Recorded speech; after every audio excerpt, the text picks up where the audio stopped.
नमस्कार और welcome to world affairs. मैं हूं प्रशांत धवन। नाउ हाल ही में एक बहुत ही यूनिक डेवलपमेंट हुई है। पहली बार भारत के आसपास के जो देश हैं उनमें से एक कंट्री ने रॉथस्चाइल्ड फैमिली से हेल्प मांगी है अपने देश के कर्ज की स्थिति को इंप्रूव करने के लिए। यहाँ पर आप देख पाओगे no bail out from IMF से पाकिस्तान को अभी के लिए कोई बेल आउट मिला नहीं है, तो इसलिए पाकिस्तान के वित्त मंत्री और इनके इवन प्राइम मिनिस्टर ये डायरेक्टली बातचीत स्टार्ट कर चुके हैं प्राइवेट कंपनी रॉथस्चाइल्ड एंड को से, जिसको डायरेक्टली चलाता है दुनिया का सबसे ताकतवर परिवार रॉथस्चाइल्ड फैमिली। और ये कोई रिपोर्ट नहीं है कि कोई मीटिंग वगैरह कुछ उसकी हुई होगी, इस पर प्रॉपर इमेजेस सामने आई है। यहाँ पे आप देख पाओगे ट्वीट है मिनिस्ट्री ऑफ फाइनेंस पाकिस्तान की। ये कह रहे हैं a delegation of Rothschild and co comprising of so and so, जो भी यहाँ के लोग हैं ये आए और पाकिस्तान के वित्त मंत्री से मिले।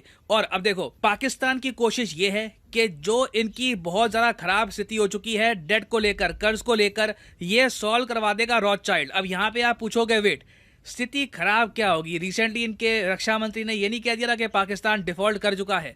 देखिए एक स्टेटमेंट उनकी आई थी कि पाकिस्तान डिफॉल्ट कर चुका है। डिफॉल्ट मतलब कि पाकिस्तान ने जो लोन लिया था वो वापस नहीं कर पा रहा, पाकिस्तान ने हाथ खड़े कर दिए हैं, ये उनकी स्टेटमेंट आई थी। मगर बाद में उन्होंने वो स्टेटमेंट में यू टर्न ले लिया, कहा कि अभी डिफॉल्ट किया नहीं है, डिफॉल्ट करने की कगार पे है। और वैसे आप अगर सोच रहे हैं कि मान लीजिए कल को पाकिस्तान डिफॉल्ट कर भी जाता है तो क्या होगा, क्या पाकिस्तान का एग्जिस्टेंस खत्म हो जाएगा? तो ऐसा भी बिल्कुल नहीं है।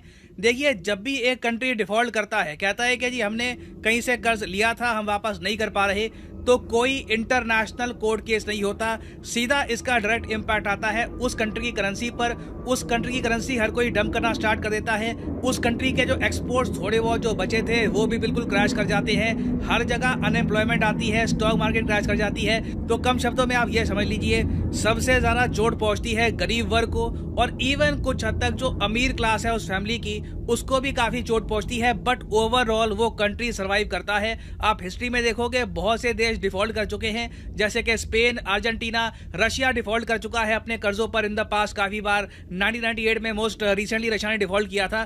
तो पाकिस्तान भी जब डिफॉल्ट करेगा, जो करेगा वो ऐसा नहीं है कि आज अगर अवॉइड कर दिया तो आगे ये नहीं होगा, इवेंचुअली पाकिस्तान डिफॉल्ट करेगा और इसका इंपैक्ट बस इनके आम लोग महसूस करेंगे।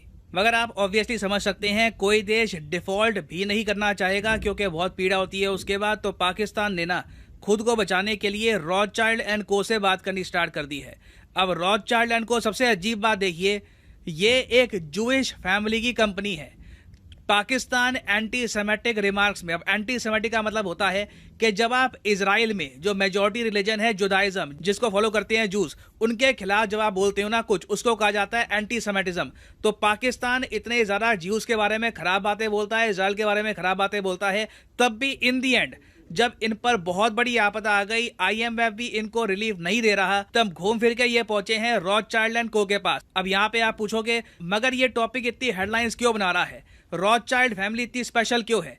देखिए इनसे रिलेटेड बहुत सारी थ्योरीज हैं। और आप अगर मान लो यूट्यूब पे नए हो, अगर आपने अपना यूट्यूब पे जो अकाउंट है ये बिल्कुल 1-2 दिन पहले बनाया था, तो शायद आपको रॉथस्चाइल्ड फैमिली के बारे में बिल्कुल पता नहीं होगा। नहीं तो वैसे आप देखोगे ना यूट्यूब पे 50 वीडियो पड़ी होंगी जहां पे लिखा होगा कि जी रॉथस्चाइल्ड फैमिली कौन है, रॉथस्चाइल्ड फैमिली के पास इतनी पावर क्यों है। कई थंबनेल आप देखोगे वहां पे ये भी लिखा होता है जी कि रॉथस्चाइल्ड परिवार दुनिया का सबसे ताकतवर परिवार है और इनकी टोटल नेटवर्थ $500 ट्रिलियन की है। ट्रिलियन, अब ये झूठ है वैसे, ठीक है, $500 ट्रिलियन की नेटवर्थ नहीं है रॉथस्चाइल्ड फैमिली की। क्योंकि आप अगर मान लो कि एक परिवार के पास जेन्युइनली $500 ट्रिलियन है उनके पास, तो दुनिया की टोटल वेल्थ का ना उनके पास 65 to 70% के आसपास का अमाउंट है, जो रियलिटी नहीं है।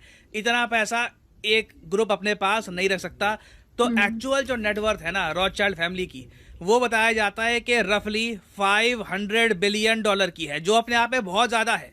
इनके देखो अगेन, आप अगर फॉर्चून 500 की लिस्ट में जाओगे, फॉर्चून रियल टाइम जो बिलियनर की लिस्ट है वहां पर देखोगे, उधर आपको दिख जाएंगे Elon Musk, Jeff Bezos, Bernard Arnault family, लिखा होगा इनकी नेटवर्थ। ये इलॉन मस्क की नेटवर्थ है 190 बिलियन, ये जेफ बेजो की 117 बिलियन। मगर क्या ये पैसा जेन्युइनली इन लोगों के पास है, या फिर जो इनकी कंपनियों के शेयर इनके पास पड़े हुए हैं उन शेयर्स की वैल्यू इतनी उठी हुई है ना, तो इनकी नेटवर्थ यहां पर दिख रही है? ये आपको समझना होगा।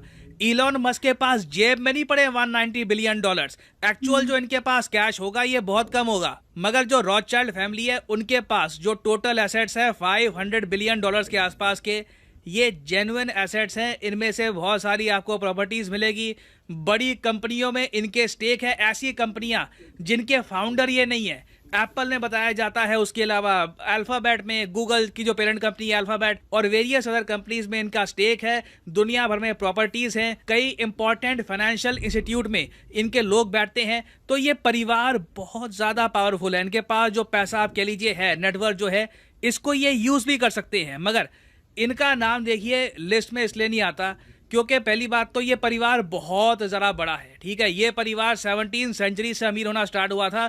इनकी शुरुआत हुई थी फ्रैंकफर्ट जर्मनी से।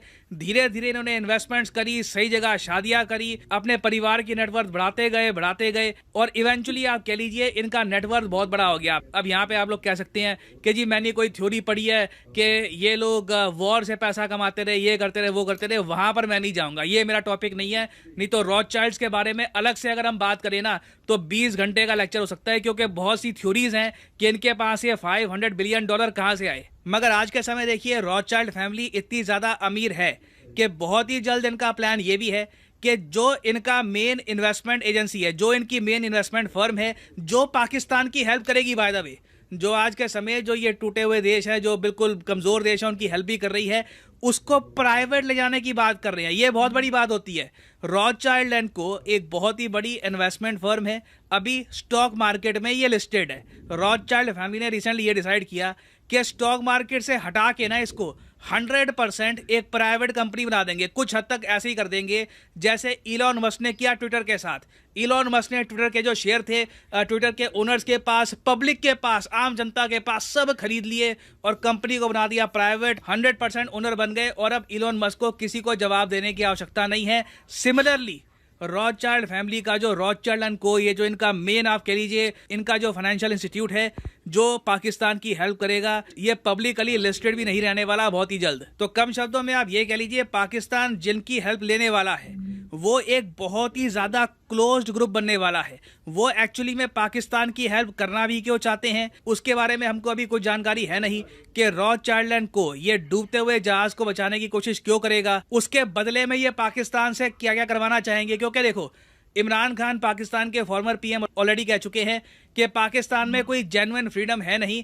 ऑलरेडी ये देश अपनी फ्रीडम खो चुका है यूएसए के हाथों, काफी हद तक चाइना के हाथों। अब जो थोड़ी बची कुची फ्रीडम है ना, अब ये कंट्रीज के पास नहीं जा रही। अब ये जो प्राइवेट परिवार है जिनके पास बहुत सारी संपत्ति है, वो भी पाकिस्तान पर इतना फेवर डाल देंगे फाइनेंशियल हेल्प करके कि इन दी एंड पाकिस्तान जो भी निर्णय लेगा इन द फ्यूचर, ये रॉथस्चाइल्ड एंड को, बड़ी कंट्रीज, ये सब मिलकर डिसाइड करेंगी। और नोटिस करिए यहाँ पर मैंने ये कहा है कि प्राइवेट लेंडर्स और साथ ही साथ चाइना और यूएस, ये तीनों का ही काफी हद तक स्टेक होगा पाकिस्तान की फाइनेंशियल स्टेबिलिटी में। क्योंकि एक तरफ जब रॉथस्चाइल्ड फैमिली के साथ बात कर रही है पाकिस्तान की गवर्नमेंट, साथ ही साथ ये भी न्यूज आई है कि चाइना ने 700 मिलियन डॉलर्स का लोन अप्रूव कर दिया है पाकिस्तान के लिए, ताकि इनकी इकोनॉमी कुछ समय के लिए फ्लोटिंग रहे, ये अपने लोन्स पर डिफॉल्ट ना कर जाए।